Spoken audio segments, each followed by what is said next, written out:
ജബലുർ റഹ്മ അഥവാ അറഫ മൈതാനി എന്ന് പറയുന്നത് അതാണ്. നബി സല്ലല്ലാഹു അലൈഹി വസല്ലം തങ്ങൾ മദീനയിലായിരുന്നല്ലോ 10 വർഷം. പരിശുദ്ധമായ ഖുർആനിലെ അവസാന ആയത്തിന്റെ തൊട്ട് മുമ്പത്തെ ആയത്താണ് അൽ യൗമ അക്മൽതു ലക്കും ദീനക്കും വ അത്മംതു അലൈക്കും നിഅമതി വ റദീതു ലക്കുമുൽ ഇസ്ലാമ ദീന. ദീൻ നിങ്ങൾക്ക് ഇന്ന് പൂർത്തീകരിച്ച് തന്നിരിക്കുന്നു എന്ന ഈ ആയത്ത് നബിസാസമ കിട്ടിയപ്പോൾ ഇത് സാധാരണ സന്ദേശത്തിൽ അപ്പുറത്ത് ഞാൻ ഈ ലോകത്തോട് വിട പറയാൻ പോകുന്നു എന്നതിൻ്റെ ഒരു സൂചനയാണെന്ന് മുത്തുനബി മനസ്സിലാക്കി. അവിടുത്തെ കുടുംബത്തെയും സ്വഹാബത്തെയും ഒക്കെ വിളിച്ചു. 100,000-ഓളം വരുന്ന സ്വഹാബികളുമായി മദീനയിൽ നിന്ന് ഹജ്ജിന് വരികയാണ്. ദുൽഹുലൈഫയിൽ നിന്ന് മീഖാത്തിൽ വെച്ച് ഹജ്ജിന് ഇഹ്റാം ചെയ്തു. അങ്ങനെ ഇവിടെ വെച്ചു അറഫ താഴ്വര എന്ന് പറയുന്ന ആ ഭാഗത്ത് വെച്ച് നബി സല്ലല്ലാഹു അലൈഹി വസല്ലം ഖുതുവത്തുൽ വിദാ അറഫ പ്രഭാഷണം നടത്തി. ആ പ്രഭാഷണം ലോകത്ത് പ്രശസ്തമാണ്. ധാരാളം ഗ്രന്ഥങ്ങളിലൂടെ അത് സമൂഹത്തിലേക്ക് ആ സന്ദേശം എത്തിച്ചിട്ടുണ്ട്. അറഫ പ്രഭാഷണം ഒരു മനുഷ്യൻ്റെ അല്ല, ഈ ലോകത്തെ മുസ്ലിങ്ങളുടെ എന്നല്ല, ലോക മനുഷ്യരുടെ, ലോക ജനതയുടെ എല്ലാമായ വിഷയങ്ങൾ ഉൾക്കൊള്ളിച്ചു കൊണ്ടുള്ള ഒരു പ്രഭാഷണമായിരുന്നു.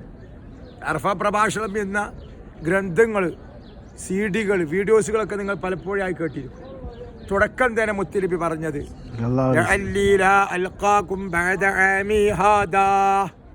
അടുത്ത വർഷം എന്നെ നിങ്ങൾ കണ്ടില്ലെന്ന് വന്നേക്കാം.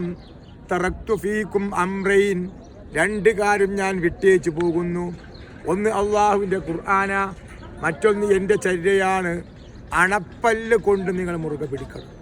നമ്മളിപ്പോൾ സുന്നത്ത് വല്ലാതെ അണപ്പല്ലോട് മുറുകെ പിടിക്കുന്നുണ്ട്.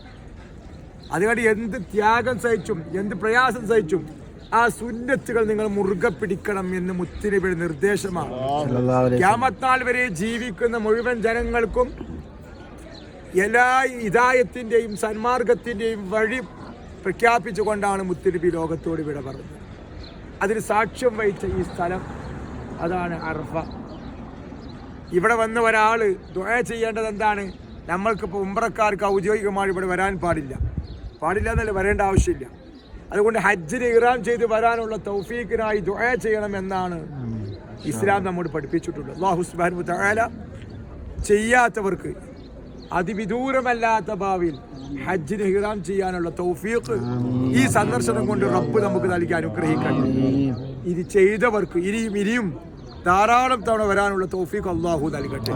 അതിന്റെ വഴികളൊക്കെ അള്ളാഹു എളുപ്പമാക്കി തരട്ടെ. അതിനുവേണ്ടി ഈ വർഷം ഉദ്ദേശിച്ച പലരുമുണ്ട്. അള്ളാഹു അവർക്ക് തൗഫീഖ് നൽകട്ടെ. മഖ്ബൂലും മബ്റൂറുമായ ഹജ്ജും ഉംറയും മർദിയായി സിയാറത്തും ചെയ്യാനുള്ള തൗഫീഖ് നമുക്കെല്ലാവർക്കും അള്ളാഹു നൽകി അനുഗ്രഹിക്കട്ടെ.